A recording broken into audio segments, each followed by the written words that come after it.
Hai, Assalamualaikum.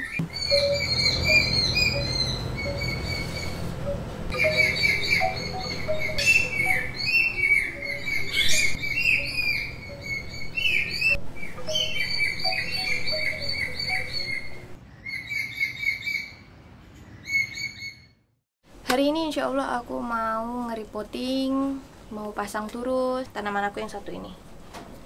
Ini adalah Amidrium medium, aku punya dua, yang silver form sama yang green form. Aku udah pernah unboxing tanaman ini. Kalau teman-teman belum lihat, boleh lihat di card atas ini. Kalau belum, please watch it. Itu sebenarnya aku nyobain kayak soil propagation tanaman ini. Aku coba taruh aerial rootsnya di dalam tanah, aku pendemin gitu, terus aku tutup pakai sphagnum moss ini. Aku belum tahu apa akarnya udah numbuh atau belum, but let's see. Hari ini kita akan ngegosipin tanaman ini. Maksudnya ngebahas kepribadiannya, ngebahas gimana cara perawatannya setelah beberapa bulan dia sama aku sedikit banyak ada mempelajari dia sebenarnya suka apa, atau dia sebenarnya airnya gimana. Kita bakal bahas itu insya Allah. Aku punya 3 dan aku nggak tahu mana yang aku soil propagation. Aku lupa bagian mana, but karena kita sambil nge-repotting, kita bakal lihat nanti apa ada akar numbuh. Sebelumnya aku mau bahas ekspektasi aku tentang tanaman ini ya, if you don't mind. Jadi sebenarnya aku tertarik beli tanaman ini itu adalah karena bentuk mature-nya. Bentuk mature-nya itu bener-bener yang keren banget. Yang dia itu mirip banget dengan monstera, but remember ini bukan monstera, ini adalah Amidrium. Itu adalah genus yang berbeda. Yang satu genusnya monstera, yang satu genusnya adalah Amidrium. So it's different. Biarpun mereka masih kayak like sepupuan gitu. Bentuk mature-nya itu seperti monstera, punya split dan punya fenestration juga, punya kayak lubang-lubang gitu. Dan dia ada kayak tekstur seperti ini nih. Seperti jaring laba-laba. Tambahannya cuma itu. Lebih uniknya dibanding monstera itu menurutku. Daunnya lebih bertekstur. Jadi beda dengan monstera. Tapi ternyata it's really hard to get the fenestration. Susah sekali untuk dapat fenestrasinya ini. Awalnya aku mikir itu karena tingkat maturity. Aku pikir karena tanamannya udah dewasa aja, tapi enggak. Waktu nyampe ke tangan aku, dia itu punya daun kecil yang sudah split tapi belum fenestration. Dan jadi aku nggak ngira tingkat maturity adalah alasannya. So I don't know, I have no idea. Aku udah nggak ada lagi daun splitnya karena aku potong. Aku baca di beberapa referensi kalau kita mau dapat fenestration, salah satunya adalah kita nge-cut daun-daun kecilnya untuk ngerangsang daun-daun berikutnya lebih besar dan lebih punya karakter. Split itu biasanya istilah yang digunakan untuk belah daun seperti monstera, dan fenestration itu biasanya digunakan untuk bulatannya gitu, yang lubangnya itu. Dan satu hal lagi, dia tumbuhnya itu it's weird. Dia kayak merambat, kayak putus, kayak sirih gading, kayak Scindapsus yang seperti itu. So ya, I don't have a clue gimana caranya supaya dapat fenestration. Salah satu usaha yang pengen aku coba adalah pasang turus ini, dengan harapan siapa tahu dia kalau punya media rambat gitu, dia jadi bisa nge-split gitu kan. Sebenarnya waktu udah sama aku nih, aku punya daun yang sudah split, Amidrium medium yang green. Let me check it. Nah ini daun pertama yang udah split pas sama aku. Let me show you. Nah ini splitnya. Nanti aku tunjukin bagian detailnya ya. Oke, kita bakal sambil nge-repotting sambil aku ngomongin gimana cara ngerawatnya dan macam-macam. Oke, jadi pertama aku bakal bahas kayak fitur tanaman ini kan. Fitur tanaman ini sebenarnya sangat mirip sekali dengan Monstera deliciosa. Dia punya split, punya fenestration yang cakep banget. Cuma karakter tambahannya adalah dia punya tekstur daun yang lebih berkarakter gitu, mirip seperti sarang laba-laba. Dan satu lagi fitur lainnya adalah dia ternyata batangnya sangat kurus-kurus. It's different dari yang aku pikirkan. Bener-bener yang kayak ramping gitu. Media tanamnya menurut aku adalah media tanam yang bisa nyimpan humidity. Dia sangat suka kayak lumut hidup, sphagnum moss yang kayak gitu-gitu. Karena ternyata dia sama sekali nggak bisa panas. Dia sangat suka udara yang sejuk kalau menurutku ya. Dan aku nggak ganti medianya karena kalau teman-teman lihat video waktu dia dikirim itu, dia dikirim sudah dengan kokopit dan lumut hidup. Jadi aku cuma meneruskan media tanam yang sudah ada. Aku nggak tambahin yang lain-lain. Tambahin sedikit bagian dasarnya, bagian bawahnya itu aku taruh media tanam philodendron. Baru deh di atasnya aku topping pakai lumut, pakai Sphagnum moss. Oke, yang ini adalah philodendron.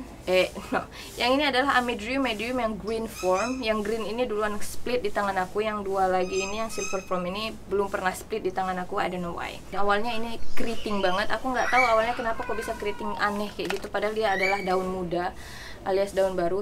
Tapi setelah itu nggak berapa lama aku coba spray atau mist dan dia lama-lama mulai ngembang. Soalnya kalau nggak aku spray dia tetap kayak keriting aneh gitu. Aku ada di sini contohnya kemarin. Nah, dia bakal keriting banget kayak gini. Dan itu bakal lama banget ngembangnya. Dan ternyata hasilnya adalah humidity. Dia harus disemprot, harus di-mist supaya dia lembab, supaya dia punya kelembaban dan supaya daunnya itu mekar. Dari situ aku sebenarnya ngeduga kalau dia itu mengkeriting atau mengkerut itu karena dia mencoba mempertahankan moisture-nya. Dia mencoba menjaga kelembaban di daunnya. Jadi dia ngegulung supaya nggak banyak penguapan terjadi di permukaan daunnya. You know what I mean?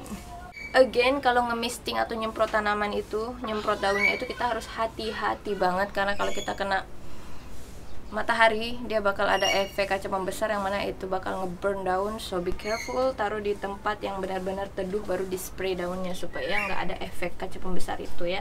Sinar matahari menurut aku dia ini suka sinar matahari yang tidak langsung. Dia suka indirect sunlight. Tapi biasanya kan tanaman kalau suka indirect sunlight itu dia tetap suka yang kayak bright gitu loh, bright indirect sunlight. Ini tuh enggak, ini menurutku lebih ke low to medium. Karena mungkin dia waktu di hutan itu dia tinggalnya di bawah-bawah gitu, jadi dia ketutup tanaman lain yang besar-besar gitu. Dia nggak suka terlalu terang menurutku, karena kalau misalnya terlalu terang itu biasanya suhunya cenderung lebih tinggi. Nah menurutku dia nggak suka suhu yang tinggi, karena suhu yang tinggi itu bakal bikin dia kayak loyo, lemes gitu. Dia kayak kepanasan, kelihatan banget dia kepanasan, dia bakal nunduk gitu. Ya akarnya lumayan sehat sih. Kemudian penyiraman, untuk penyiraman dia suka kalau kita keep it moist. Dia suka dijaga kelembabannya, dia nggak suka kering sama sekali. Dia bisa bertahan kalau kering, but dia nggak suka aja. Jadi penyiraman itu kalau aku kayak nyiram dia setiap hari. Dia sangat suka tanahnya basah menurutku, yang air cepet turun tapi medianya masih lembab-lembab gimana gitu, you know what I mean. Kalau misalnya susah ngebayanginnya, maka kita bisa bayangin kayak sphagnum moss atau lumut hidup itu. Nah itu kan dia kayak bisa nyimpan air tapi yang sekedar lembab gitu, air tetap ngalir ke bawahnya, tetap berpori, tetap berongga gitu. Soal kelembaban itu juga banyak lagi ceritanya, karena tanah lempung itu juga lembab ya, tanah merah, tanah lempung itu juga lembab. Dan menurut aku bukan kelembaban kayak gitu sih yang dicari sama Amydrium ini. Dia nyari yang lebih kayak lumut hidup, yang masih berongga, yang masih bisa bernafas kayak gitu. Nah aku bakal campur ketiga tanaman ini di dalam satu pot. Nah ini dia turusnya, aku nggak tahu ini turus berapa sentimeter, but it's mentok atas sana. Oke, untuk media tanam biasa, baru atasnya itu aku kasih topping lumut hidup dengan kokopit. Pokoknya intinya dua itu, kokopit dengan lumut hidup. Kalau bisa full itu ya bagus. Aku kan cuma pingin menuhin pot, makanya bagian dasarnya itu aku kasih kayak general potting mix yang kayak sekam bakar, sekam mentah, apalagi andam, terus aku juga kasih perlite sedikit, yang kayak gitu-gitu pokoknya. Bisa dilihat di video-videoku yang lain, di situ udah banyak banget aku kasih media tanam campuran aku tuh kayak apa perwujudannya. Yang banyak orang bilang sebenarnya itu media tanam paling rempong ya, tapi apa boleh buat. Itu media tanam yang aku suka pakai. So ya, sistem perakarannya nggak dalam ya, dia persis kayak tanaman rambat lainnya, persis kayak Scindapsus, persis juga kayak pothos. Dia sebenarnya bukan tipe tanaman yang rewel-rewel amat ya sebenarnya. Ini yang aku propagasi tanah, ternyata akarnya sudah banyak banget tuh. Can see that. Dua-duanya ini adalah green form, jadi aku sekarang punya 4 ya. Jadi di dalam pot ini adalah 4 tunas, 2 green form, 2 silver form. That's it. Oops, tegak dong please. Jadi ini lumutnya kayak udah kecampur gitu ya sama tanah, jadi mungkin nggak kelihatan seperti sphagnum moss sendiri. Sini dia cable ties-nya. Nah aku bakal pakai ini aja untuk ini, untuk ngerambatin ini. Jangan lupa kalau misalnya kita pakai turus, kita harus siram juga turusnya dan harus pupukin turusnya juga. Jangan sampai punya turus tapi turusnya nggak ikut disiram, karena sebenarnya kan turus ini tuh cuma kayak media tambahan gitu loh, media tanam tambahan gitu yang membantu dia supaya naik ke atas. Jadi kalau dia nggak ikut kita siram, tanamannya juga susah merambat ke atas karena dia bingung nyari nutrisinya di mana. Sebenarnya tais ini penampilannya jadi kurang terlalu bagus ya, tapi kalau misalnya teman-teman punya tali goni itu, nah please use that, itu bakal lebih indah secara estetika. But me don't have it, so yeah.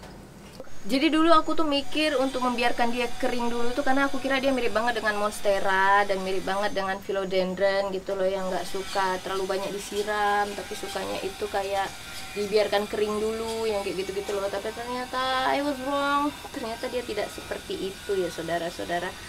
Sebenarnya kita udah bisa ngeliat ya dari daun sama dari bentuk daun sama batangnya, dia ini kan tipis, terus batangnya tuh juga tipis, jadi dia kelihatan banget dia tuh nggak nyimpan air di daun maupun di batang. So pasti dia, harusnya aku sudah menduga kalau dia itu butuh air yang lebih banyak dibanding tanaman lainnya. Oke, ini aku udah berhasil nempelin. Aku nggak berani terlalu ketat. Jadi kan aku ada cerita tadi kalau tanamannya itu daunnya itu, daun barunya itu keriting gitu kan. Terus caranya supaya nggak keriting lagi tuh ternyata dia itu harus di-mist, harus kayak disemprot gitu. Di mist itu kan dia sangat prone to hama. Jadi hati-hati soal hama, benar-benar harus dipantau. Maksud aku di mist atau semprot itu aku pakai ini. Jadi daun-daun mudanya gitu aku mist kayak gini supaya dia itu tetap lembab gitu, jadi daunnya itu mekar. Aku juga tahu sih nyemprot tanaman kayak gini ini ada pro dan kontranya ya kan, banyak yang nggak setuju juga di tanaman disemprot kayak gini. Tapi kalau aku lihat Amidrium ini kalau daunnya mau ngebuka dia harus di-mist supaya nggak keriting daunnya, karena kalau keriting itu penampilannya jadi agak gimana gitu. Tapi aku nggak tahu ya, karena ada juga orang yang suka daunnya keriting kayak gitu, unik katanya, but it's your choice. Untuk hama aku baru nemuin trips. Kemarin itu aku ketemu trips di belakang daunnya dan aku kaget banget, mereka ngumpul. Dan beda kan dengan kutu putih. Kalau kutu putih itu kan dia kayak diem, stagnan. Ini tuh yang kayak gerak-gerak, so itu geli banget. Cuma aku nggak pakai neem oil atau segala macam sih, aku cuma ngelap aja, ngelap pakai kapas biasa. Terus aku pantau lagi besoknya kalau masih ada aku lap lagi gitu aja terus, karena as you know aku udah sedikit trauma pakai neem oil. Itu netes bawahnya tuh. Ini yang aku bilang masih lembab tapi masih bisa ngalirin air, bukan lembab yang suffocating kayak tanah merah gitu atau tanah lempu. Kalau propagasi menurutku gampang banget. Dia itu kan punya akar nafas yang mana tinggal ditaruh di dalam tanah dia udah berkembang. Aku belum nyoba propagasi air sih, karena menurut aku semua tanaman yang gampang dipropagasi tanah kita nggak perlu lagi propagasi air, karena sebenarnya kalau kita misalnya propagasi air itu tanaman itu bakal adaptasi dengan air, dan mindahinnya ke tanah itu butuh waktu adaptasi lagi, butuh waktu acclimate lagi. Jadi it takes a long time. Mending kalau misalnya untuk tanaman yang memang gampang dipropagasi tanah, langsung ke tanah. Jadi ini dia penampakannya. Oh iya, karena aku media tanamnya organik kan, kayak andam kayak segala macam. Terus aku juga sekam mentahnya ini enggak aku fermentasi, jadi pakai furadan supaya nggak ada hama-hama kecil yang mengganggu. Beberapa banyak yang suka dicampur gitu kan, aku sih lebih suka ditaruh di atas gitu terus nanti disiram, karena menurut aku lebih efektif kayak gitu. Oke, sepertinya itu aja yang bisa aku share. Terima kasih sudah nonton, terima kasih sudah like, terima kasih sudah subscribe. Semoga video ini bermanfaat buat teman-teman. Aku minta maaf kalau misalnya aku ada salah ngomong, aku juga masih banyak banget belajar. Have a nice day. Assalamualaikum warahmatullahi wabarakatuh. Bye. Oke, saatnya kita masuk ke segmen komentar pilihan. Komentar pilihan yang terpilih kali ini adalah dari Mbak Deta Citrawati. Mbak Deta nanya, Mbak, apa Pilo Brazil termasuk yang agak lambat pertumbuhannya? Menurutku dia sebenarnya termasuk yang pertumbuhannya tuh cepat, apalagi kalau udah stabil banget. Cuma mungkin ini karena musim hujan, jadi pertumbuhannya itu agak melambat gitu. Aku nggak tahu sih, teman-temanku banyak yang ngerasa kalau misalnya musim hujan itu tanamannya malah makin subur, makin rimbun. Tapi kalau aku pribadi, tanamanku tuh justru nggak merimbun pas musim hujan. Mereka justru suka waktu kayak musim panas atau musim kemarau gitu tuh, mereka kayak, apalagi Pilo Brazil itu menurutku salah satu tanaman yang suka suhunya tuh hangat, yang panas gitu. I think it's only in my opinion. Aku nggak ngerti juga kenapa ini beda di kasusku. I don't know. Oke, terima kasih sudah komen. Ditunggu komentar dari teman-teman lainnya. Assalamualaikum warahmatullahi wabarakatuh.